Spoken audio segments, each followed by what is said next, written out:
Le rire peut-il être une arme de résistance politique à l'extrême droite? Je vais poser cette question à mes deux invités, tous les deux humoristes engagés, Guillaume Meurice d'un côté et Swan Périssé de l'autre. Vous allez voir, ils ne sont pas d'accord sur tout. Je présente rapidement Guillaume Meurice. Tu es humoriste, chroniqueur, présentateur. On t'a connu surtout via France Inter. Je pense qu'en tout cas le grand public t'a connu via France Inter et les micro-trottoirs où tu donnais la parole parfois à des personnes très très border, en te moquant un petit peu d'elles ou en tout cas en les faisant parler sur des choses dont ils voulaient les gens, les vrais gens. Ouais, les vrais gens. Les gens de la rue, le peuple de France. Et maintenant, tu n'es plus à France Inter. Tu as été limogé de France Inter. Oui, voilà. Mais tu as bien rebondi. Alors, excuse-moi, mais limogé, là, on est sur un mot des années... Oui, c'est vrai que c'est pas très touch. Non, j'ai été viré comme un malpropre. C'est ça qu'on dit. Je n'osais pas le dire moi. Ouais. Et depuis, tu es maintenant à Radio Nova où tu présentes l'émission La Dernière, avec un succès retentissant, on peut le dire quand même. Tout à fait. Et d'ailleurs, Adrien Franck, notre journaliste à Libération, a consacré récemment une double page sur le succès de Radio Nova. Grâce notamment à une chroniqueuse extraordinaire qui s'appelle Swan Périssé. Merci, peut-être on découvrira, pour les gens qui ne la connaissent pas encore, bientôt. Restez avec nous. Et tu as aussi un spectacle avec l'astrophysicien Éric Lagadec. Oui. Et on en parlait juste avant parce qu'il me semblait qu'il ne restait qu'une seule date avec des places disponibles. C'était à Mézières-les-Messes en juin prochain. Et tu me disais aussi que vous avez une nouvelle date à Paris. À la Cité des Sciences, le 4 juin. Ouais. Donc si vous voulez voir le spectacle de Guillaume Meurice et d'Éric Lagadec, eh bien, il ne perdez pas trop de temps. Je l'ai vu, j'ai beaucoup ri et beaucoup appris. Merci Swan Périssé. Oh, mais Swan Périssé. Et donc Swan, tu es aussi humoriste, également présentatrice, car donc tu fais des seuls en scène, mais tu présentes aussi un podcast qui est aussi un peu un spectacle en vrai, où tu accueilles des personnalités publiques engagées, avec lesquelles tu échanges notamment sur l'écologie, mais pas que, et où aussi on se marre quand même pas mal. C'est pour ça que je disais que c'est un podcast je te remercie et à la vivement. fois un spectacle. Je te remercie vivement. Qui s'appelle Il y a plus de saison. Exactement. Et tu en as fait un aussi qui s'appelle Il y a plus le temps. Exactement. Et ça, on aura l'occasion d'en parler parce que ça rejoint une thématique du jour, parce que ce spectacle-là, ce podcast-là, tu l'avais initié en réaction, il me semble, au salut nazi d'Elon Musk. Exactement. C'est ça. En gros, j'aime bien faire du stand-up d'actu et inviter des copains pour faire du stand-up d'actu. Donc, on fait plein de spectacles spontanés. Je fais un spectacle qui s'appelle Une bien belle année aussi sur l'année dernière, un peu tout ce qui s'était passé dans l'actu. Stand-up contre les bras tendus. J'ai fait dernier spectacle avant la fin du monde. Donc, soit c'est moi seul qui fais du stand-up, soit avec plein de copains humoristes, on fait du stand-up. Tu voudrais venir un jour à l'un de mes shows exceptionnels ? Mais moi, je fais pas trop de stand-up, mais je peux essayer de m'y mettre. Ouais, j'aimerais trop, ce serait incroyable. Allez, ok. Si tu veux, on peut faire autre chose. Du mime. Ouais, voilà. On peut faire de la guitare, un duo. Il va y avoir des exclus ce soir dans notre émission. Tu chantes aussi. Elle chante aussi. Et d'ailleurs, Guillaume est déjà venu sur l'une de tes émissions sur Il y a plus de saison. Ouais, c'était hyper bien. C'est hyper marrant parce que ça commence par un roast. Ouais. Donc l'invité se fait clasher. Et c'est une tradition qu'on n'a pas trop en France. Ouais. Et c'est trop bien. Et d'ailleurs, vous vous connaissez aussi via... Vous avez travaillé aussi ensemble pour écrire un livre qui est paru en avril 2025 qui s'appelle Bouffon, l'humour est-il un sport de combat ? Et donc vous avez publié ça, c'était en avril 2025. Donc vous avez déjà eu l'occasion d'échanger. L'édition du Faubourg, oui, pardon. J'ai pas précisé. Non, mais c'est pas grave. On va entrer tout de suite dans le vif du sujet parce que c'est un sujet. Donc on disait quand même, voilà, on rigole, mais donc c'est on un est sujet là un peu lourd pour parler de l'extrême droite. Non, mais de pas l'humour pour en face à parler, pour empêcher pour la combattre.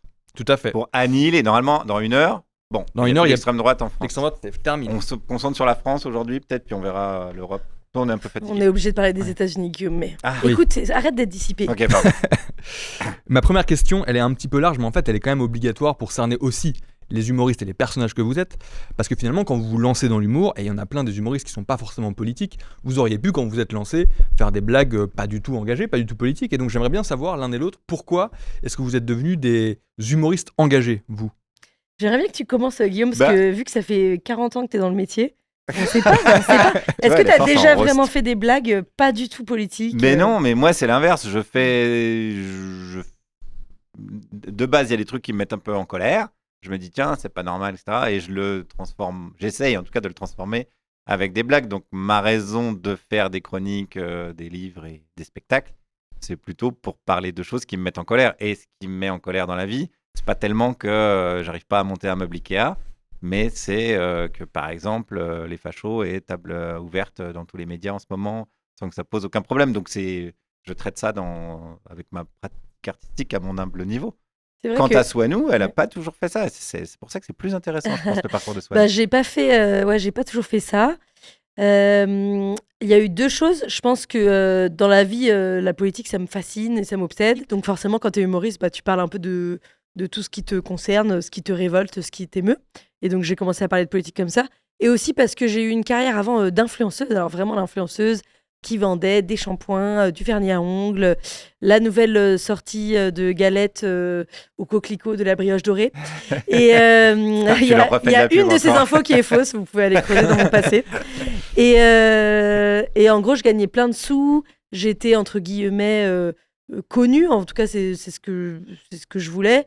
Et puis je sentais un grand vide dans ma vie, beaucoup de frustration, et j'avais l'impression que ça n'avait aucun sens et que c'était pas du tout ce qui me correspondait. Et donc, j'ai commencé à peu faire des blagues. J'avais toujours été très féministe, mais à vraiment engager plus mon travail. Et en effet, j'en sors de la satisfaction et du bonheur. Et si cette discussion vous plaît, n'hésitez pas à la liker, la partager. Ça encourage notre travail. D'ailleurs, vous pouvez aussi vous abonner à notre chaîne YouTube pour ne manquer aucun de nos prochains contenus vidéo. T'as fait Sciences Po quand même, donc t'avais un petit... Ouais, bien sûr. Ouais, non. J'avais quand même étudié les institutions politiques, fait beaucoup de politique. J'avais vu des gens beaucoup autour de moi s'engager en politique. Mon papa est un grand militant de gauche. Donc j'étais déjà impliquée, mais voilà. Et c'est marrant parce que j'écoute des podcasts aujourd'hui d'humoristes qui parlent de plein de choses légères et tout, parce que j'adore écouter des humoristes juste raconter leur life, ça me fait mourir de rire. Et parfois, ils et elles arrivent sur des questions politiques et arrêtent d'en parler, disent ah oui, c'est comme ça. Ouais. Et je comprends même pas comment à ce moment-là ça s'embrasse pas, quoi. Il y a vraiment un truc où j'ai l'impression que ça concerne certaines personnes et d'autres non. Alors qu'en réalité, bien sûr, la politique, c'est ce qui fait qu'on mange bien, qu'on respire bien, qu'on dort bien, etc. Et je comprends pas comment ça peut ne pas toucher certaines personnes sans mépris aucun. Mais je pense que c'est vraiment une appétence que j'ai appris à développer. C'est qu'ils ont peur des conséquences.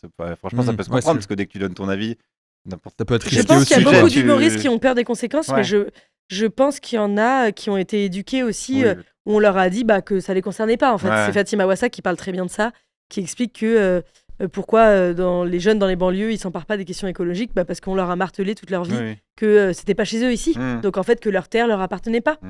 Et notamment à travers des contrôles policiers permanents, une interdiction de circuler librement, etc. Et donc c'est trop intéressant de voir qu'il y a plein de gens qui pensent que la politique ça ne les concerne pas. C'est encore plus intéressant avec les municipales qui arrivent, parce qu'en réalité vraiment les maires et les mairesses, je sais pas si on dit comme ça, c'est eux qui décident justement si on peut bien circuler dans la rue, si on est beaucoup contrôlé, s'il y a des caméras qui nous filment matin, midi et soir, si on doit rendre des comptes, où, quand, comment, pourquoi. Et donc c'est important de dire que la politique c'est pour tout le monde. J'avais aussi une question à vous poser justement sur ces blagues politiques parfois que vous pouvez faire. C'est que je me pose la question parfois de la façon dont on est vu aussi par celles et ceux qui pensent pas comme nous. Moi j'ai l'impression que quand on fait des blagues politiques, quand on rigole de choses politiques, on peut parfois être vu un petit peu comme un donneur de leçons. Dans le sens où on prendrait pas trop au sérieux et où on arriverait avec un truc de j'ai un peu la vérité, haha, moi je sais, je me moque un peu de ceux qui pensent un peu différemment. Est-ce que vous avez déjà été confronté à cette étiquette-là ? Et si oui, comment est-ce que vous tentez de vous en débarrasser du coup ? Je pense que c'est 123 000 fois par jour à peu près, tu crois pas ? Ouais, je sais pas trop. T'es pas d'accord ? Non, c'est pas que je suis pas d'accord. Non, moi j'essaye d'éviter, mais j'ai l'impression qu'en faisant de l'humour et en essayant d'avoir un peu d'autodérision sur ce qu'on fait, on arrive à éviter facilement le côté donneur de leçons. Bah oui, parce que dès que tu parles écologie, ça va tout de suite être il faut faire ci et pas faire ça. Moi, je pense qu'on est traité de donneur de leçons. Je pense que je l'ai beaucoup été et qu'aujourd'hui, j'essaie vraiment de... je pense que l'humour m'a amené à être plus ouverte d'esprit. En fait, plus je cherche la justesse dans la vanne, plus je vais vraiment essayer de comprendre les arguments du camp que j'essaye... de décrédibiliser ou de dénigrer parce que je suis absolument pas d'accord avec ce qu'il ou elle défend. Et je pense que l'humour m'a aidé à être plus juste, à plus comprendre les affinités des uns, les arguments des autres. Et ça d'une certaine façon, ça ouvre mon cœur. Mais le but est juste de faire rigoler à la fin et d'être juste en utilisant les bons mots. Parce que je trouve que plus tu travailles, au début ton humour il est très caricatural, en tout cas c'était mon cas avant. Et puis plus t'affines, plus tu vas vers une évidence qui peut pas être contredite. Bon, ils contredisent toujours, mais... Ouais. Après, moi, les retours que j'ai... après, les retours sur les réseaux sociaux et virtuellement, c'est pas les mêmes que dans la vraie vie. Mais les retours que j'ai dans la vraie vie de gens de droite, il y a pas mal de gens qui me disent j'écoute tes chroniques, j'écoute tes émissions, je suis pas du tout d'accord avec toi. Donc forcément, il y a un biais, parce que c'est les gens qui viennent me parler. Donc forcément, c'est qu'ils me reconnaissent. Mais ils me disent au moins on peut se positionner parce que tu te caches pas, on sait ce que tu penses, voilà. t'as l'air sincère. Ouais. Et donc, on peut ne pas être d'accord avec toi. On peut trouver des contre-arguments. On peut débattre. Mais il n'y a pas ce côté, moi je suis humoriste, je suis artiste, je donne pas mon avis, ou alors je suis journaliste, je suis neutre. Ce genre de choses. Ouais. J'ai cette impression-là. Ouais. C'est vraiment très très subjectif. Il y a même des sympathisants d'Éric Zemmour qui prennent des selfies Oui. avec toi, non? Ouais, mais c'était un des mecs des jeunesses Zemmour, là. C'était pas Stanislas. Ah je sais oui, plus comment, mais c'était l'autre. Je sais plus son Ah ouais, prénom. l'autre, je sais plus. Stanislas Rigaud, mais l'autre. Ouais, c'était son acolyte et qui m'a dit mais non mais vraiment j'aime bien ce que tu fais premier degré. J'étais mais merde, tu devrais détester gars. Ouais. C'est peut-être un Il peu a dit, peur, après, limite. Je dis, peut-être faut oula. que j'arrête de faire ça. Non mais il y a un truc intéressant qui joue là, dans ce genre de discussion. Et justement, sur l'extrême droite en particulier, quand vous préparez des chroniques ou des sketchs, est-ce que vous avez une approche qui peut être particulière quand vous devez faire rire ou rire de personnalités politiques, par exemple d'extrême droite? Est-ce que vous avez une approche qui est un peu différente de quand vous devez le faire ou quand vous le faites sur des personnalités plus modérées? Bah, moi, je pense que la précision et l'exactitude des faits avancés, c'est hyper important pour faire des vannes. Par exemple, quand j'ai écrit Dernier spectacle avant la fin du monde, donc c'était pendant les législatives anticipées, je me suis dit, il faut pas que je dise des trucs caricaturaux ou faux.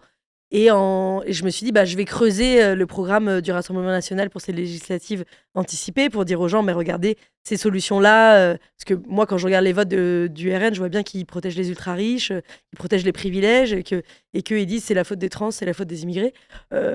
Donc je voulais vraiment contredire ça, puis je me suis rendu compte qu'il n'y avait pas de programme. Et donc les vannes sont venues d'elles-mêmes, quoi. Je me suis dit, ça n'arrête pas de dire ils sont prêts, mais on dirait qu'ils s'échauffent, quoi. Et je pense que s'ils ont le pouvoir, ils vont être comme ça, en train de faire des échauffements. Alors je le dis pour l'audio guide, si c'est en podcast après, mais je suis en train de faire des échauffements. D'ailleurs, ça craque, c'est Pour terrible, faire la vieille. un salut nazi. Voilà, c'est ça. Et donc je pense, plus t'es juste et pertinent, plus t'as essayé de comprendre pourquoi certaines personnes votent pour le Rassemblement national, qu'il y a aussi des choses légitimes, c'est chez ces personnes, la colère, le pouvoir d'achat qui diminue, le coût de la vie qui augmente, etc. Quand tu comprends leur légitimité et où va le cœur, après tu peux contredire la mauvaise foi, les mensonges, la protection des ultra-riches, entre autres. Moi, ma question suivante est la suivante. C'est un débat que j'ai parfois avec ma copine. C'est qu'en fait, parfois, plutôt elle en fait, même à vrai dire, elle fait des blagues parfois sur le physique des gens. Mais je vais m'expliquer. En fait, elle dit qu'on a parfois le physique de nos idées. Et donc parfois, on croise des gens dans la rue et elle a dit, tu vois, par exemple, lui, je suis sûr qu'il vote extrême droite. Et moi, je dis, bon, t'abuses un petit peu, je pense qu'on on est quand même peut-être pas à ce point-là de dire des choses comme Alors, ça. Ça dépend des habits. Parce que Et du coup, je me demandais si vous, c'était un truc... crâne rasé avec des tatouages. Si vous utilisez aussi un peu ce truc de ridiculiser parfois des personnes d'extrême droite. Exclusivement avec les doudounes bleu marine sans manches, mais franchement, ça C'est va vrai plus qu'il y a loin un que ça. dress code, il y a des gens qui forcent un peu les pulls sur les épaules. Non, moi mais je trouve attends. que ça peut... Vas-y. Moi j'ai une expertise là-dessus. J'ai fait 10 ans de micro-trottoir. Ouais. Et ça marche T'en pas as du vu tout. défiler. Ça marche pas Ouais, du ça tout. marche pas du tout. Et c'est vraiment Ouais. les premières trop choses que intéressant. tu fais. Genre la première semaine, j'étais là, comme ta copine. Ah lui, tu sais quoi, il faut qu'elle aille parler aux gens. Bon, c'est un peu bizarre dans la rue. Ouais. Ouais. Qu'elle T'as prenne pas un l'excuse. prétexte ou un micro. Ouais. Moi j'avais un micro quoi. Il y a plein Mais d'autres tu- endroits où tu peux parler aux gens. Au café, Oui, voilà, dans oui. les transports en Dès commun. qu'elle a. ouais. Et elle va être surprise tout le temps. Non, Ouais. ça marche pas ça. Ouais, ça Ok. marche pas. Après, ça peut venir appuyer une blague cliché. Moi, je disais que Gilbert Collard, il avait quitté le Rassemblement national parce qu'il le trouvait trop de gauche. Ouais. Et vous rendez compte, pour Gilbert Collard, Marine Le Pen, c'est une meuf qui porte des sarouels et qui fume des roulés. Oui, Voilà. là on Tu joue peux faire avec un peu les une blague clichés et tout, du- mais ça se sent dans ton œil et dans ta façon de mettre les mots que tu as de l'autodérision envers tes propres clichés à toi. Ouais. Et en fait, non, il faut. Enfin, moi, je pense qu'il faut vraiment pas. Enfin, je pense qu'elle a tort, ta copine. No offense. Et. Bien, on la roast. Mais c'est Non, mais qu'est-ce voilà, que tu c'est un fais peu une Tu me fais facilité. comme ça. Sûrement, mais... Je trouve on s'en rend beaucoup compte en faisant des spectacles de stand-up, enfin du spectacle vivant en général. Parfois, tu as des gens même qui ont les bras croisés, qui sont tout rabougris, qui n'ont pas l'âge de ton public habituellement, qui sortent et disent j'ai trouvé ça merveilleux et tout, alors que tu les as vus faire la gueule pendant tout le spectacle. Et d'autres qui vont être hyper tatillons, voilà. Mais bon, après, c'est toujours rigolo de faire des blagues en surface, mais. Ouais. Je pense Non, que c'est pas ça vrai. marche pas. Ouais. Je veux dire. Mais encourage-la à aller discuter. C'est toujours Ouais. Oui. C'est toujours intéressant tout le temps. Ouais. Qu'ils aient une doudoune sans manche ou pas. Oui. Est-ce que vous avez déjà envisagé de vous engager concrètement en politique en faveur d'un parti? Si on vous demandait de rejoindre un gouvernement de gauche, est-ce que vous accepteriez? Ça t'est Ministre de déjà la arrivé? Culture. Bah, moi, tiens. j'ai eu 6 parrainages aux dernières présidentielles, donc Ah oui, c'est j'étais vrai. à 494 C'est joué à rien. parrainages ça, ouais. près d'être Bah ouais. président de la République, parce que si j'avais été en compétition, j'aurais Ouais. gagné. Donc la question s'est évidemment posée. J'aurais proposé un poste à Swan Périssé, Ouais. bien sûr. Tu te représentes d'ailleurs Ministre de la colère. pour C'est 2027? pas exclu, tu sais, on a une période où je pense qu'il faut prendre ses responsabilités devant le peuple de France. Les réseaux Donc, sociaux, je si suis vous êtes là, moi-même en en couple extrême. réflexion on peut dire. intense. Moi, je peux répondre si tu veux, mais c'est une question qu'on me pose souvent. Ouais. Mais je trouve pas ça idiot. Hein. J'ai rien contre les gens qui le font, mais pour nous, c'est compliqué parce que on est un peu des francs-tireurs. J'ai l'impression les gens qui ont une pratique artistique, on aime bien notre liberté. Et dès que tu rejoins un parti, bah, t'es quand même obligé de suivre une sorte de discipline, sinon c'est n'importe quoi. Il y a plein de gens qui font de la politique qui sont pas encartés. Ouais, mais là, la question c'était rejoindre un parti. Ouais. Ouais, c'est rejoindre ça. un parti, Ouais. rejoindre un gouvernement, un truc, c'est vrai. Ça te contraint forcément, donc ça institutionnel, c'est un quoi. peu emmerdant. Quoi. T'as Donc jamais moi, je rejoint un refuse, parti Non. Alors moi, j'ai rejoint plein de partis. Ouais, hein. Je non, dirais mais pas c'est lesquels pour ça aujourd'hui. que- Mais... C'est pour ça que je trouve Ouais, pas ça ça. déconnant, mais. Mais Moi, t'as rejoint j'ai- un parti une fois Oui, que t'étais sur une déjà liste, connu. tu veux dire. Non, attends, moi, dans ma vie, j'ai milité dans plein de partis avant d'être connu. Oui, c'est ça. Mais c'est un peu différent du coup. Voilà, ouais. Mais par contre, être sur des listes ou me faire élire, franchement, je pense qu'au fond, j'aimerais. Mais ça demande trop de travail. 2, j'ai vraiment trop de casseroles au cul. Enfin, vraiment, c'est impossible de pas genre me faire Cancel brûler sur la direct, place publique. Alors qu'aujourd'hui, je peux dire, bah, bien sûr. Mediapart, ils t'attendent, ils ont un dossier comme ça. Entrée. Bien sûr, j'ai fait 12 minutes de sketch sur ma Cyprine, mais bon, je veux dire, là, je peux assumer, tu vois. Donc ça, c'est vraiment impossible. Par contre, vraiment militer, aller toquer aux portes, parler aux gens, débattre et tout, c'est quelque chose auquel je pense plus personne ne peut échapper. Donc j'aimerais le faire plus et c'est vraiment l'un de mes objectifs cette année, quoi, de plus aller au front autrement que sur mes réseaux sociaux et sur scène, quoi, dans la vraie vie, quoi, Ouais. tout simplement. On parle de la présidentielle 2027 à laquelle se présentera peut-être Guillaume Meurice. Quelqu'un demande si vous êtes optimiste d'ailleurs pour cette élection 2027. Bah, moi, beaucoup plus que tous les gens qui m'entourent, à commencer par Guillaume Meurice, j'ai l'impression. Bah, moi, je pense que c'est la gauche qui a gagné les dernières élections et je pense qu'il faut résister tout ce qu'on peut résister. Et donc, je suis optimiste parce que je vois que les gens, ils n'ont pas du tout envie de milices armées, de sortie de la protection européenne, de la sortie de l'OTAN. Je vois que la plupart des gens sont effrayés quand même des fascismes qui arrivent au pouvoir. Et je parle beaucoup aussi avec des gens qui votent Rassemblement National ou juste cette fois-ci et des choses comme ça. Et je pense que quand tu creuses les conversations, on se rend compte que ce sur quoi il faut se concentrer, c'est quelle société on a envie de créer ensemble. Et moi, je pense qu'il y a encore de l'espoir. Tant qu'il y a de la résistance, il y a de l'espoir, quoi. Et on avait ce débat avec... Bah, vas-y, je te laisse répondre, Guillaume. Non, moi c'est pas que je suis optimiste ou pessimiste. Enfin, je suis plutôt, on pourrait dire pessimiste parce que le problème c'est le socle, le système démocratique dans lequel on évolue. La Ve République, c'est vraiment clairement une institution qui est faite pour un pouvoir autoritaire, donc plutôt de droite, qui est une institution qui a été créée par le général de Gaulle. Donc c'est verrouillé. On parle beaucoup de l'union de la gauche. Ah oui, on est obligé de s'unir, d'unir toutes nos forces pour avoir un candidat à opposer aux autres. Tout est fait pour que la gauche perde. Quand la gauche arrive au pouvoir dans la Ve République, c'est souvent un accident. Et c'est souvent parce que la gauche est de droite. Alors, Mitterrand, pendant 2 ans, on y a cru. Puis après 83, il a dit bon allez, hop, de droite. Hollande, on y a cru un quart d'heure, je pense. Après, c'était fini. Donc même si la gauche potentiellement arrive au pouvoir, je suis alibé, donc oui, François Hollande est de gauche, d'accord, je m'adapte. Mais dès qu'elle arrive au pouvoir, de toute façon, elle a toutes les forces contre elle. Donc ce qu'il faut, c'est changer le système démocratique, il faut changer de constitution. Et c'est plus possible d'adhérer à la mythologie, une personne a la réponse au problème de 65 millions d'autres. Bah, je suis d'accord sur le changement de constitution et sur créer aussi plein d'assemblées citoyennes, quoi. Je crois que c'était Clément Viktorovitch qui n'arrêtait pas de marteler il faut faire une assemblée constituante au moment des législatives anticipées. Par contre, là où je suis pas d'accord, c'est que je trouve que marteler partout que l'union de la gauche est impossible et que la gauche n'arrive pas à s'entendre, etc. C'est peut-être vrai pour les présidentielles, mais je pense que c'est beaucoup de médias de droite ou possédés par des gens qui ont beaucoup d'argent et des intérêts à droite qui martèlent ça. Pour les municipales, il y a plein de candidats qui se désistent au profit de l'autre candidat de gauche, etc. Il y a beaucoup d'unions. Et pour des partis ou pas des partis, LFI ou juste Union de la gauche ou des choses comme ça. Et donc, je pense que rien n'est perdu, encore une fois, et surtout pas pour les municipales, où il y a beaucoup de municipalités qui peuvent gagner à gauche si vous avez un projet en commun avec vos citoyens, quoi. Je le disais aussi tout à l'heure, là, en début d'émission, Swan, tu as lancé un spectacle il y a plus de temps après le salut nazi d'Elon Musk. Ouais. Et en fait, je me posais la question en préparant cette émission. À la foule. Je pense qu'il donnait son cœur à la foule, mais Oui, c'est vrai. je suis là pour débunker. Check news, vous êtes sur le coup. Non, mais en fait, je me demandais quand il se passe en fait, des dingueries pareilles, comment cogite le cerveau d'un humoriste? Parce qu'après, votre taf, c'est aussi du coup de rebondir sur l'actu, de la dédramatiser parfois, ou en tout cas de rebondir avec un peu de légèreté pour essayer de faire rire les gens. Mais quand il se passe des trucs comme ça, j'imagine aussi que vous êtes potentiellement un peu en panique. Comment est-ce que vous accueillez ce genre d'actualité et comment vous réagissez au premier abord en tout cas? Moi, je suis très scolaire dans ma façon d'écrire des vannes.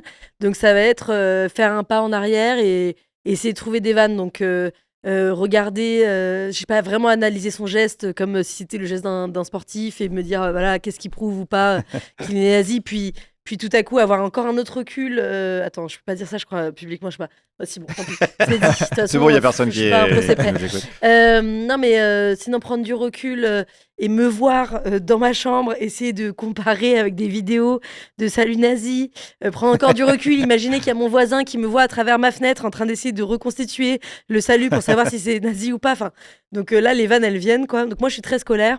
Essayer de reprendre les verbes, les mots, les gestes, ce que je peux observer et tout.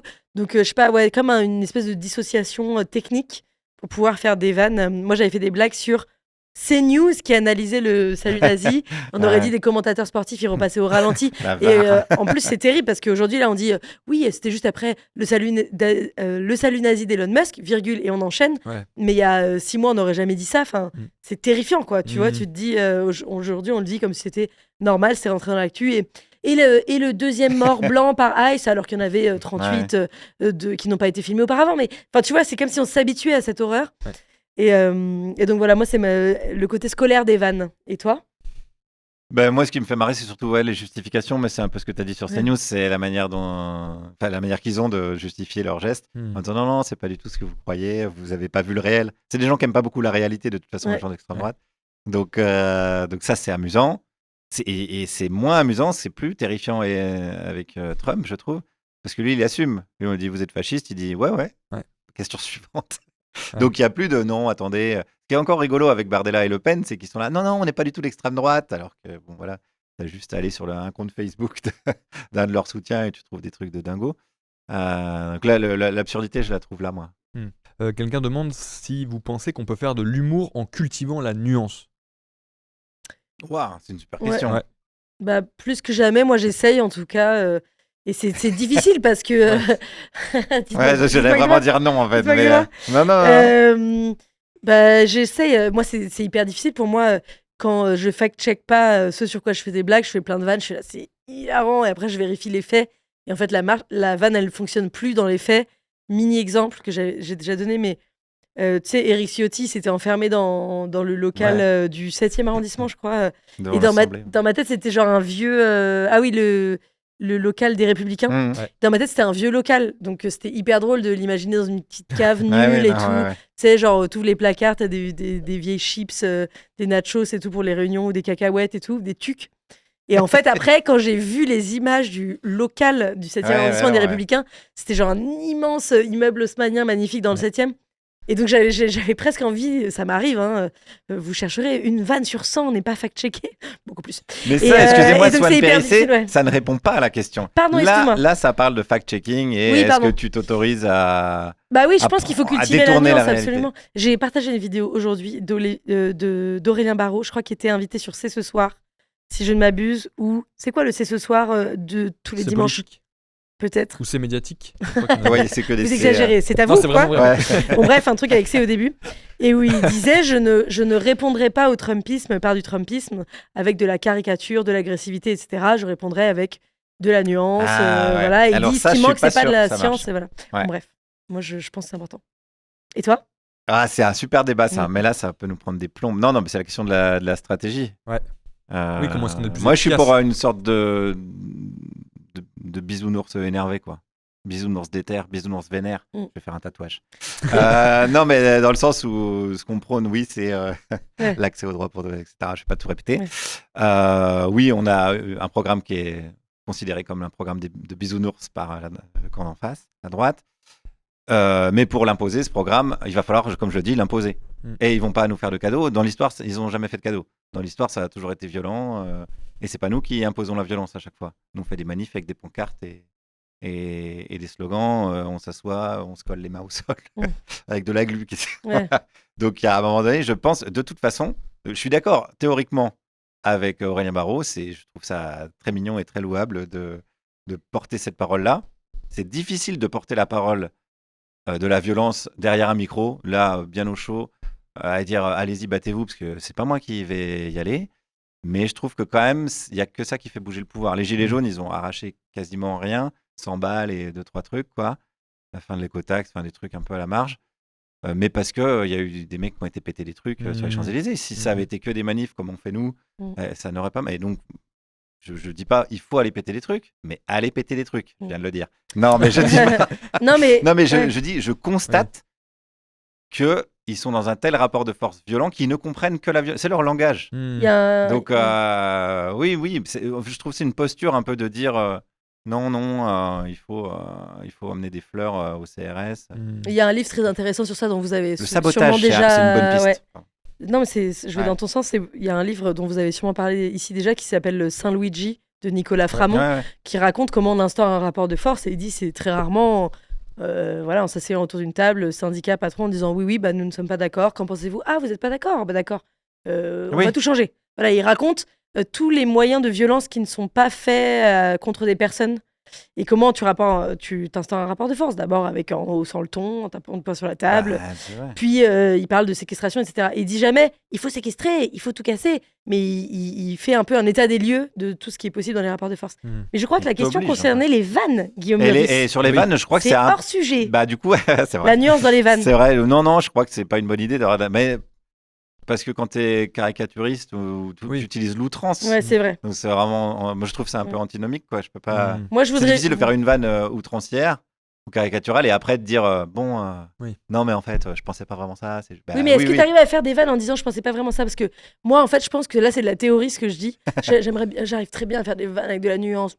C'est pas vrai du tout. Je me prends souvent des bad buzz très légitimes d'ailleurs, des plus féministes que moi, des plus écolos que moi, des personnes qui me traitent de transphobe, d'homophobe, etc. Donc des gens qui sont, disons, de mon camp à gauche, mais plus à gauche de la gauche et qui ont pensé à des choses que j'ai pas anticipées. Et je pense qu'ils ont raison, souvent. Après, je choisis ou pas de laisser une vanne ou de pas m'excuser de cette vanne parce que je trouve que la caricature a apporté quelque chose, soit à la vanne, soit à ce que je voulais dire. Voilà, mais c'est difficile parfois. Par exemple, j'arrive sur scène et je dis est-ce qu'il y a des hommes dans la salle? Est-ce qu'il y a des femmes dans la salle?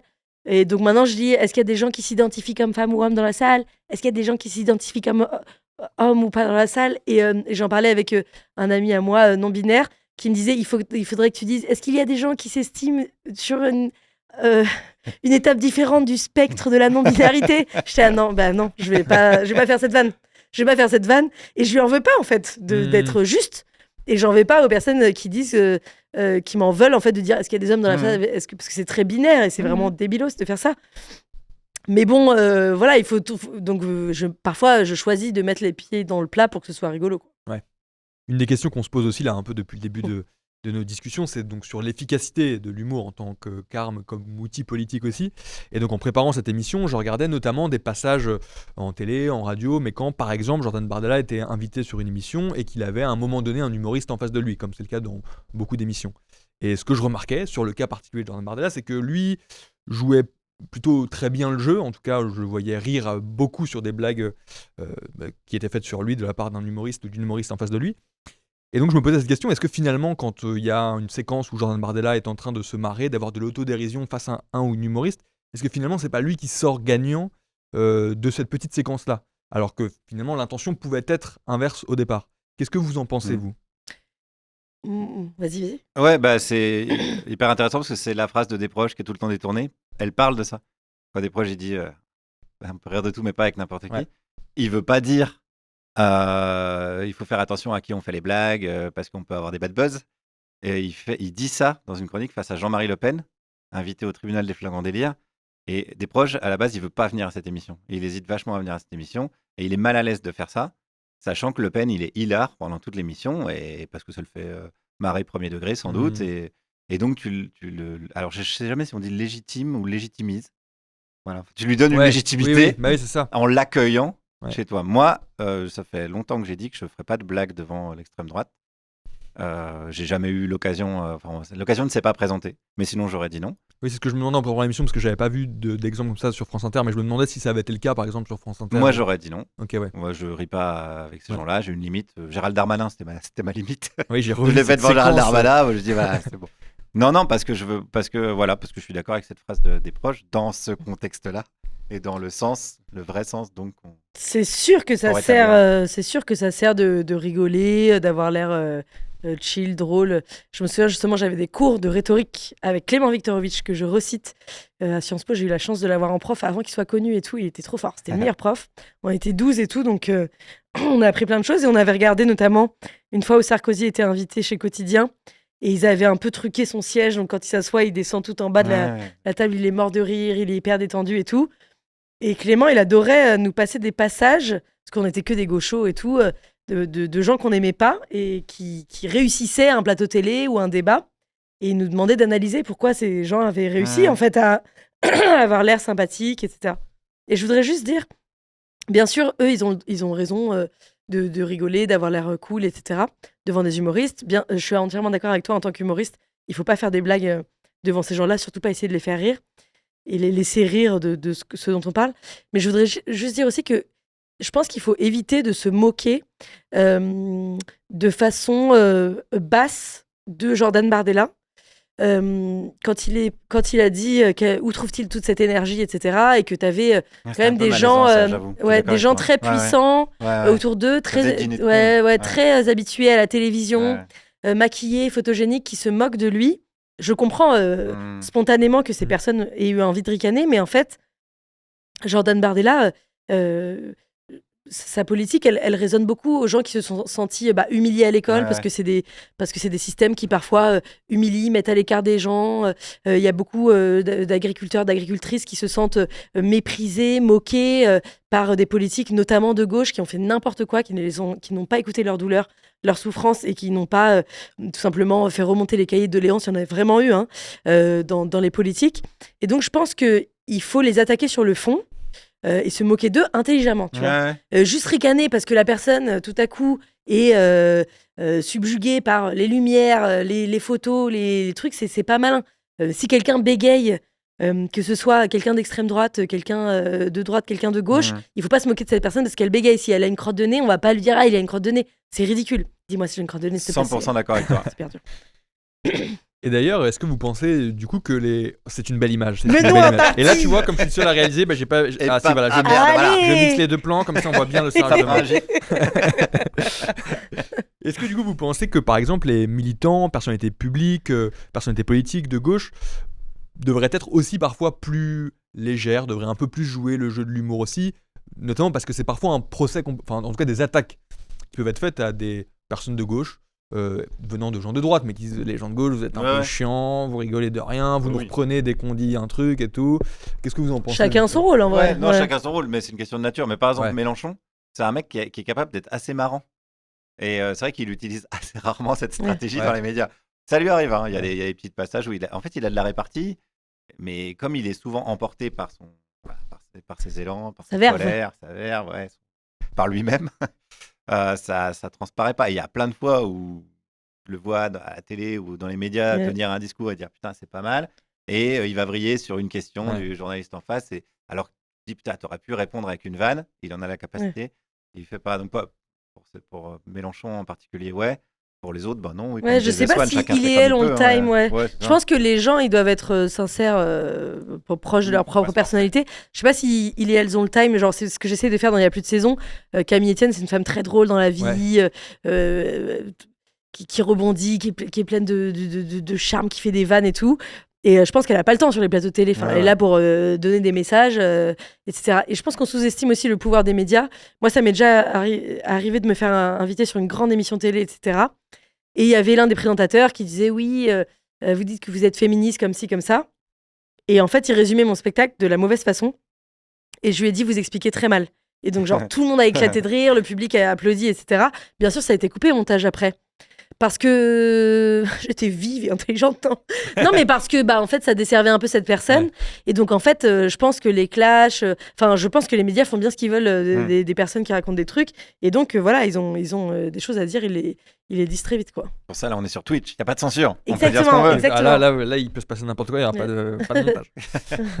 Est-ce que vous pensez, notre discussion touche bientôt à sa fin, et j'aimerais peut-être avoir des signes positifs éventuellement, mais peut-être que vous n'allez pas du tout répondre dans ce sens-là à ma question. Mais c'est que moi, j'osais espérer, je me disais que peut-être que la grande popularité de vos spectacles respectifs, la grande popularité aussi de ton émission, Guillaume, sur Radio Nova, était peut-être un signal positif d'une résistance grandissante aux idées d'extrême droite. Est-ce que ça vous semble être un indicateur également ? Oui, je le dis, sans embâge. Je déteste les embages, tout ce qui est embâge. Oui. Parce que toi, tu dis notamment que par exemple, il y a plus d'auditeurs que de téléspectateurs de CNews, oui, plus d'auditeurs de Radio Nova. Peut-être pas CNews, oui, cumulé, faut pas exagérer, mais oui. On a l'impression d'être, je dis les gens qui partagent nos valeurs, on va dire, pour aller vite, ont l'impression d'être isolés parce que dès que tu allumes la télé, tu te dis je dois être une merde de penser ça parce que vraiment l'intégralité du monde est contre moi. Et notre émission, alors là ça va être un peu passé pour de la fausse modestie, mais je pense qu'elle fonctionne parce que c'est un des rares espaces de liberté médiatique qui existe où on peut entendre cette parole-là. C'est pas tellement parce qu'on est bon, c'est parce qu'il n'y a pas tellement le choix. Je dis souvent que si j'étais pas dedans, je l'écouterais cette émission. Et donc, ce que j'ai dit dernièrement aussi, c'est que je communique beaucoup je communique sur les chiffres. Pas tant pour fanfaronner, mais pour dire aux gens, vous n'êtes pas seul. Non, mais vous n'êtes pas zinzin chez vous à penser que tout le monde est contre vous. Non, on est beaucoup plus nombreux. Et d'ailleurs, le pouvoir en place et la droite en général craint ça. L'effet de masse. Ouais. Ça arrange beaucoup de monde de croire que la gauche, elle est divisée absolument, que les humoristes de gauche, ils n'arrivent pas à vendre leur spectacle aux plateformes, ou qu'il n'y a personne dans leur public, ou qu'ils sont censurés sur les réseaux sociaux, et que donc tout est foutu. Franchement, il y a beaucoup de choses qui continuent à exister. Moi, j'avance en tâtonnant, mais pour l'instant, mes réseaux sociaux, ils fonctionnent, même quand je parle de politique, etc. Ça m'arrive sur des plateaux télé d'être censuré. Est-ce que je peux dire ça ? Bah oui. Trop tard, tu l'as dit. Y a pas de montage, non, mais ça m'arrive. Voilà, moi, je suis très inquiète du Rassemblement national et de sa puissance. Et donc, je martèle dès que je peux en interview. Et je dirais qu'une fois sur 5, c'est coupé au montage. Mais dès que... je me souviens, à un moment, c'était au moment où Darmanin était encore moins populaire qu'aujourd'hui. J'avais des boucles d'oreilles avec marqué Darmanin démission. Et donc, j'allais sur les plateaux télé comme ça. Et quand j'arrivais sur le plateau télé, je montrais mes oreilles avec les petites boucles d'oreilles qui traînaient. Donc voilà, moi, je le martèle partout là où je peux. Non, on n'est pas seul. Oui, il y a beaucoup de gens qui essayent de museler, voilà, mais il y a aussi beaucoup de gens qui essaient de décourager tout simplement des formes de joie, de résistance et d'action contre l'extrême droite et contre la montée du fascisme dans le monde. Ce qui est un peu ironique et rigolo, c'est qu'on le fait en plus en jouant le jeu du capitalisme, parce que tu vois, on est sur les réseaux sociaux. Moi, l'émission, elle est sur Radio Nova, c'est une chaîne privée. Donc en fait, tu te dis, bon, vous voulez jouer à ce game-là ? On va jouer et on va voir ce qui va se passer. Lénine a dit, on peut citer du Lénine à Libé, un mec un peu plus à gauche qu'Olivier Faure, a dit les capitalistes vendront les cordes avec lesquelles on va les pendre. Bon, c'est une métaphore, bien entendu. Mais c'est vrai qu'on utilise les outils qu'on a à notre disposition, ce qui nous est parfois reproché. Tout le temps. Voilà, mais bon, on est obligé de faire avec ce qu'on a sous la main. Et je rebondis sur un petit truc que tu viens de dire, Swan, parce que du coup, je me pose la question, est-ce que vous, d'un point de vue tout à fait égoïste, est-ce que vous craignez aussi l'arrivée, par exemple, du Rassemblement national au pouvoir, aussi pour votre métier, pour ce que vous faites dans la vie de tous les jours, c'est-à-dire être humoriste ? Je saurais pas dire, je me rends pas trop compte, je pense. On a fait une interview sur Blast où tu disais qu'on serait les premiers victimes, et j'étais là, je pense pas, mon petit père. T'as oublié ? Blast, ça dit quelque chose ? Ça commence par un B. Ouais, mais je dis tout et son contraire. Comme non, ça. Non, moi, c'est terrible, mais plus c'est caricatural, violent et terrifiant, plus j'ai de l'inspiration et je continue. Mais je souhaite absolument avoir moins d'inspiration et que ce soit moins facile de faire des vannes. Ah oui, ça c'est sûr. Ouais. Mais c'est... Mais oui, non, ce que j'ai Ouais. dit, c'est sûrement qu'on a un indicateur de Ouais. bonne santé démocratique. Ouais, c'est ça. Les humoristes, c'est un peu l'avant-garde de la liberté Ouais, d'expression, c'est quoi, clair. parce que c'est nous comme on exagère tout, on a de l'outrance, machin, forcément on dit des choses qui dépassent la fameuse fenêtre Ouais, c'est d'Overton. clair. On flirte avec les limites, choses Mm. qu'on aime bien. Donc forcément, on voit tout de suite où la limite du disciple, quoi, où commence la répression. Donc Mm. oui, forcément, on sera Ouais. les premiers. Enfin, les premiers, il y a les journalistes aussi, bien sûr. Je pense Pas que, que les humoristes, d'ailleurs, je pense que on peut mesurer à quel point c'est dangereux quand on ne nous laisse pas être mal poli. Hmm.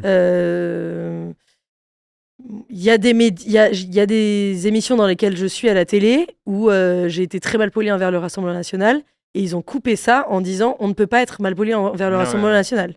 On est déjà là, quoi. Parce que on est suivi par une commission d'enquête et que la personne à la tête de la commission d'enquête, c'est le Rassemblement national. Je dis donc c'est de la censure. Ils disent non, c'est parce que il y a bientôt les élections, donc il y a un temps de parole et tout. C'est pas vrai. Donc la peur, elle est déjà présente dans les médias, elle est déjà présente oui. dans les lieux de culture. Quand je sors de scène et toi aussi sûrement en tournée et que je parle avec les directeurs, directrices de théâtre qui disent bah moi j'ai dû aller taper la discute avec ce maire ou cette mairesse où je suis pas sûre que tu puisses revenir dans 2 ans parce que on sait pas qui aura gagné les municipales et tout, c'est flippant quoi. Ouais. Non, mais l'extrême, Donc, là où on sera pas d'accord, voilà, c'est que l'extrême droite, voilà. moi je considère qu'elle est déjà là. Ouais. Elle est déjà là. Moi Elle j'ai est été déjà viré là. par l'extrême droite. Elle est déjà là. Si Pascal Pro il fait pas une Oui. polémique avec ma blague, il n'y a pas de polémique du tout. Oui, mais tu dis qu'elle est déjà là, mais là on n'est pas d'accord, c'est que moi je pense que ça peut être bien pire. Ah oui, ça peut être et pire. que s'il y 50 a nuances des d'extrême dimensions fascisantes dans notre état de droit, enfin en France, il y a des trucs très inquiétants, il y a des gens qui meurent sous les coups des policiers, et il y en a beaucoup. Il y a des gens qui se font arracher des yeux, qui perdent des yeux et arracher des mains pendant les manifestations, on se fait gazer, on a peur, etc. Ça existe déjà, un peu au fascisme, mais quoi. Ouais. mais il n'y a Ouais. pas une milice, on le voit Ah aux non, États-Unis, ouais. une milice de milliers de personnes qui ne répondent qu'au président de la République, qui viennent arbitrairement arrêter tout un chacun, sans vraiment dire ce qu'on leur reproche, Non, des gens qui sont mis dans ça des peut être prisons, on ne sait pas Ouais. où ils sont mis, etc. Donc ça peut être bien pire, et donc j'arrête pas de dire, oui, la démocratie, elle est très fragile, oui, il se passe des choses très très graves, mais on peut encore, il y a encore des éléments de résistance. On a encore le droit de manifester, on a encore le droit de dire le Rassemblement national c'est dangereux sur tous les médias qu'on peut. Et même s'il y a des gens qui ont peur et qui nous censurent, moi je trouve qu'on devrait être en tant qu'humoriste le plus mal poli possible, et ceux qui nous empêchent d'être mal polis, ça ressemble de plus en plus à de la censure. Heureusement que tu dis ça parce que je suis en train de me dire dans le dernier échange qu'on allait finir par une note positive et là je me disais mais en fait on est Mais non, mais c'est tous au positif. Mais On là a oui, le droit du coup, d'être oui. encore mal Là, poli. oui. Soyons mal polis.